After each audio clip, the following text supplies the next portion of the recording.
Identity theft has increased over the years.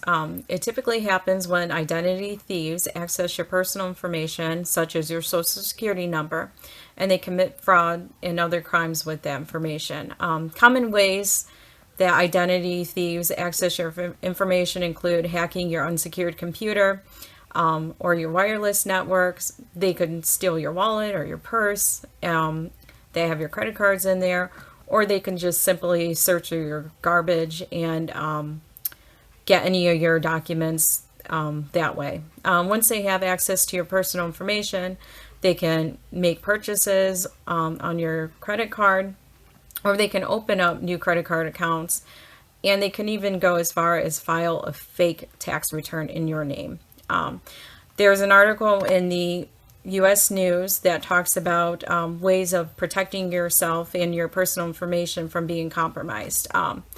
The first way is by creating strong passwords, and make sure you update those frequently.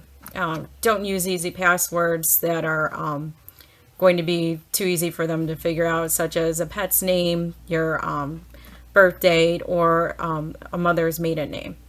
A safer alternative would be to use capital letters or numeric symbols or any kind of non-alphabetic character.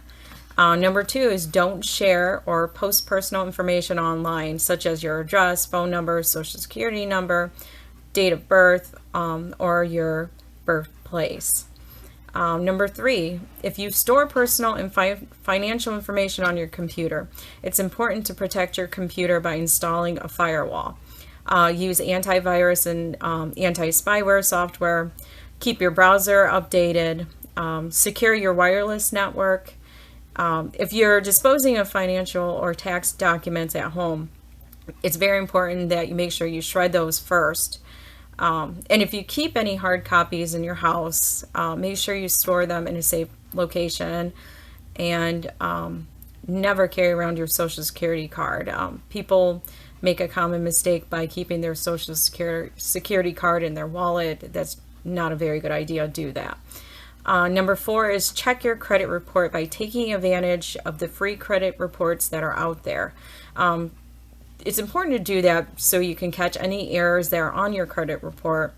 And it's important that you look to see if there's any information that's being compromised. Set up a fraud alert with the three major credit bureaus if that is to happen, to put a security freeze on your files and information.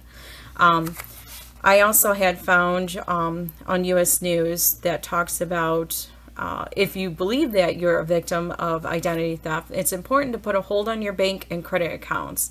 Also, change your passwords, and most importantly, file a complaint with the Federal Trade Commission. There is also an article in the New York Times that talks about how data breaches involving social security numbers are the most damaging, that the report found, because they can be used to open up new accounts and authenticate existing ones. Consumers who had their social security numbers compromised in a data breach were 5 times more likely to be the victim of fraud than consumers on average.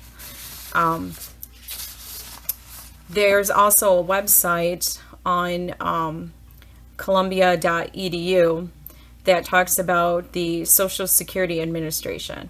The SSA can provide information on how to report the fraudulent use of your number and how to correct your earnings record. They encourage you to call the fraud hotline immediately once you suspect identity theft. Thank you. That's all.